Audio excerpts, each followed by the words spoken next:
nuestro último segmento en Sin Filtro, un tema fascinante acerca de nuestra realidad educativa 2017. Hay logros, hay que decirlos y hay que señalarlos. Subimos en el número de días. Estamos en 160. 163, subimos a 170 en promedio en las escuelas monitoreadas por empresarios por la educación. Esa es buena noticia, ¿verdad? Pero esto tiene que ir acompañado también de otras. Y ahora sí a la pregunta de la propuesta de ustedes, subir a 200 días de clases. Pero ¿ha habido una reacción por esto? Yo sé que es posible y es factible, pues muchos países cercanos lo han hecho, lejanos lo tienen como sistema desde hace muchos años. ¿Cuál es la reacción que ustedes han visto a los 200 días? Yo creo que es positivo. Yo creo que en general la mayoría de las personas quieren una mejor educación para los niños y jóvenes guatemaltecos, por lo que tener más oportunidades para que aprendan resulta siendo positivo. Habrá que ver la factibilidad, ¿verdad?, de todos estos procesos, pero el ciclo escolar puede comenzar desde el 8 de enero y terminar hasta noviembre, mitad o 10 de noviembre. Veamos, ¿verdad?, cuáles son esas factibilidades para llegar a los 200 días de clase. Pero si Costa Rica lo puede hacer, El Salvador y Honduras, que tiene un sistema de logros y ha celebrado que llega a los 200 días de clase, podemos pensar que sí es viable hacerlo en Guatemala. Ahora, hacían referencia al cambio que hubo de llevar a nivel universitario la preparación de docentes, y eso le impacta positivamente en la metodología que decía. Permite por lo menos innovación metodológica y permite mayor conocimiento a uno de los pilares de la educación, que es el docente, el maestro. El centro de la educación es el niño al final del día, pero el pilar es el docente, los padres de familia, la comunidad, pero todo gira alrededor del niño y la niña que aprende. Sin embargo, sí está todavía una decisión en Cortes acerca de llevarlo a la universidad o no, si es legal, es constitucional, no es constitucional. ¿Qué llamado harían ustedes a las Cortes? Tal vez, gracias por la oportunidad, el reflexionar sobre la importancia de seguir avanzando en la formación docente, ¿verdad? Al final aquí, esto no se sacó de capricho, esto viene de miles de estudios, algo que se venía trabajando desde hace mucho tiempo, mesas de trabajo técnicas en Guatemala, donde se reconocía la importancia de seguir con el nivel de profesionalización de los docentes, como han hecho todos los demás países, excepto Guatemala y Haití, y ahora finalmente Guatemala había logrado dar ese paso importante para adelante. Entonces, el tema es, esto es por el futuro de nuestros niños, lo que está en juego al final es la calidad de vida de nuestros niños. No podemos retroceder, no se vale que por un capricho o porque hay gente que está agarrando la educación de negocio y no en verdad por el fin que es de transmitir conocimientos y oportunidades para nuestros jóvenes, vamos a hacer que Guatemala retroceda. Entonces es muy importante que nos pongamos la mano en el corazón y que tengamos la conciencia de reconocer que Guatemala ya no puede seguir retrocediendo. Tenemos que seguir enfocados para adelante, cerrando brechas y tratando de mejorar, no ser mediocres, sino que tratemos de mejorar en todo. ¿Es suficiente, elevar la profesionalización del maestro al nivel universitario para poder mejorar significativamente la calidad de la educación, o hace falta más? Eso es una excelente pregunta, ¿verdad? Porque no solamente se trata de subir la formación a nivel universitario, claro que se gana un poco de madurez en el docente, pero también tienen que mejorar y seguir como autorrevisándose en sus contenidos, pensum, y sobre todo cómo están los formadores de formadores, es decir, los profesores universitarios. Si ellos están actualizándose, podemos traer a las mejores prácticas de formación docente de otros países. Por ejemplo, ¿por qué no hacemos intercambios de académicos con Colombia, con España, con Chile, con Argentina, con los que tengan los mejores programas de formación docente? Porque el programa debe ir acompañado de práctica en el aula, no solamente teórico, ¿verdad? No nos serviría nada que el docente se sepa todo, pero no sepa cómo aplicarlo. Ese es el gran reto, que sea un programa práctico.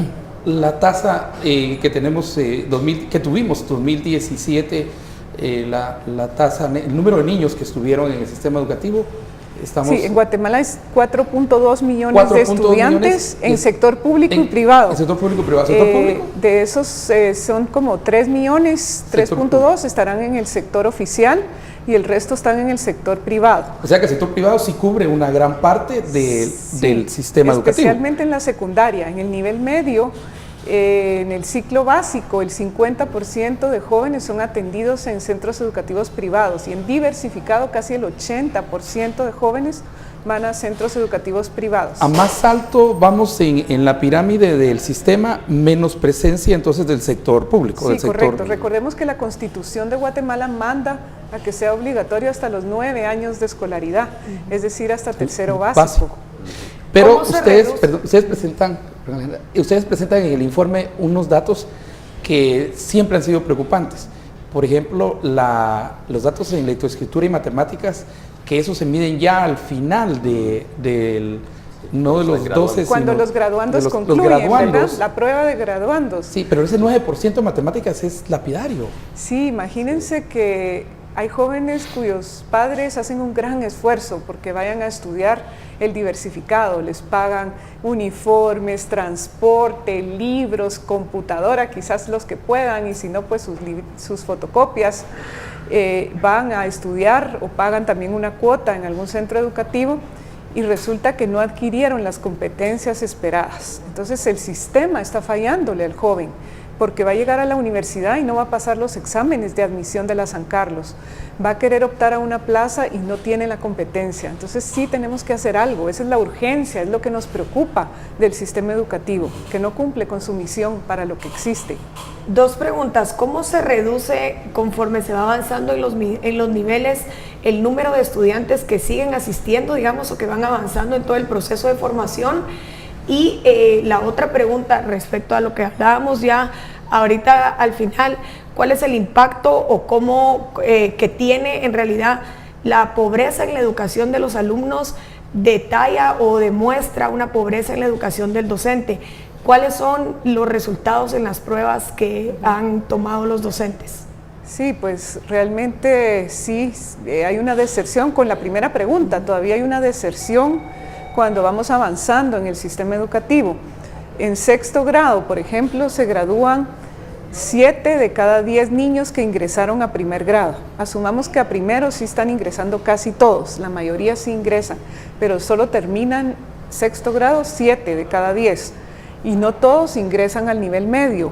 Entonces ahí vamos perdiendo niños y jóvenes que desertan del sistema educativo, algunos porque tienen que trabajar, otros porque no les parece interesante el sistema educativo, lo que aprenden.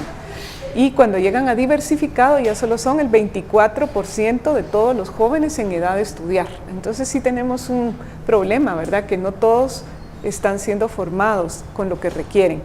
Y la segunda pregunta... Las pruebas de los maestros, En el tema de los maestros, creo que ahí podemos mejorar la selección de los docentes para elevar la calidad educativa. Vemos que en las pruebas diagnósticas solo responden la mitad de las preguntas correctamente. Quiere decir que hay un problema. Los maestros, los docentes. Los docentes, los que van a estar a cargo de los niños. Así es, que optan a una plaza, no logran más que la mitad de respuestas correctas, un 50% de logro en matemática y lectura, y es a nivel de 6º grado. Entonces lo que tenemos que hacer es seleccionar al mejor candidato para el puesto. Tenemos que perfeccionar y mejorar los sistemas de selección de docentes, subir el criterio de que la prueba de calidad pese más. O sea, el mejor docente tenga más valor. ¿Cuál es la reacción del Ministerio de Educación a todo esto? Porque esto es información pública. ¿Y qué le compete al Ministerio de Educación? Pero también le compete al Ministerio de Finanzas, porque es inversión también. En realidad nos compete a todos, pero específicamente dentro del plano del Estado, por ejemplo, el Ministerio de Educación, ¿cuál es la reacción? ¿Hay algún programa? ¿Hay alguna intención de mejorar el reclutamiento y la selección de maestros?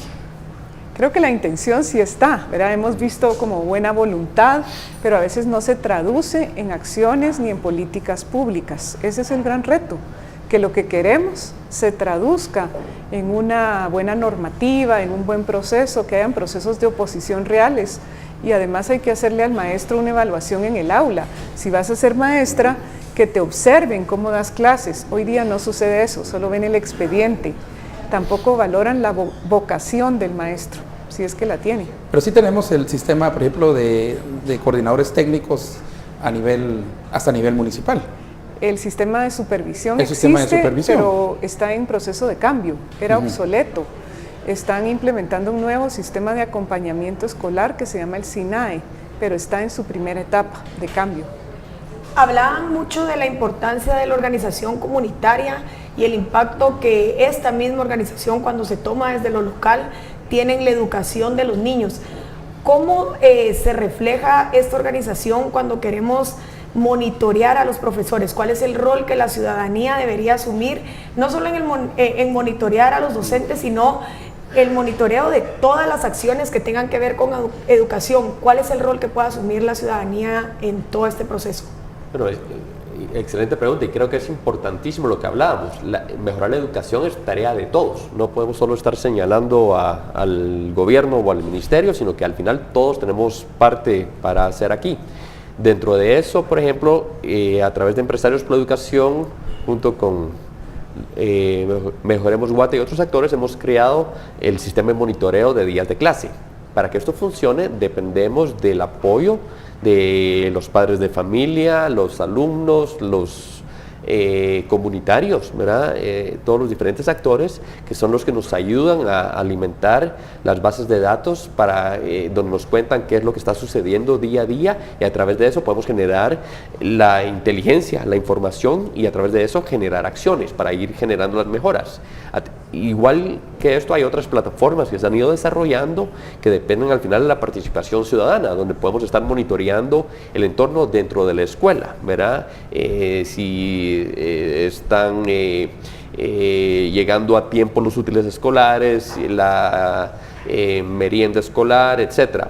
Entonces, muy importante aquí el tema, la participación ciudadana es clave, el acompañamiento, igual que obviamente el padre de familia, con el apoyo a los niños, pero también muy importante, con Vero hemos tratado de impulsar mucho más con el equipo la participación también de los alcaldes, ¿verdad? Los equipos también municipales. Es muy importante el rol que ellos pueden jugar, porque son actores que tienen fondos, son actores que también muchos sí en verdad quieren velar por las mejoras de sus municipios, y entonces son actores muy relevantes que pueden tener un impacto, y entonces el trabajo es cómo vamos trabajando en equipo para ir generando cada quien dentro de su entorno las oportunidades. Estamos por terminar, pero una sugerencia, por favor. De las conclusiones y recomendaciones, los estudios todos están publicados en internet. Fascinante meterse a los números de lo que ustedes han hecho, y gracias por hacerlo. ¿Qué es la recomendación más fuerte que ustedes tendrían para mejorar el sistema educativo? Creo que una recomendación es que pongamos atención a la gestión del sistema educativo y a no tenerle miedo a innovar. Necesitamos hacer las cosas de forma distinta para tener otros resultados, ¿verdad? Si hacemos lo mismo siempre, no vamos a mejorar. Entonces hay que dar la última mía, esforzarnos al máximo, y que la comunidad completa ponga su atención en lograr más aprendizaje. Muchas gracias, Gabriel Viguria, presidente de Empresarios por la Educación. También Verónica Spross, directora ejecutiva de Empresarios por la Educación. Alejandra. Gracias. Y a ustedes muchas gracias. Estamos de regreso el lunes aquí en Sin Filtro.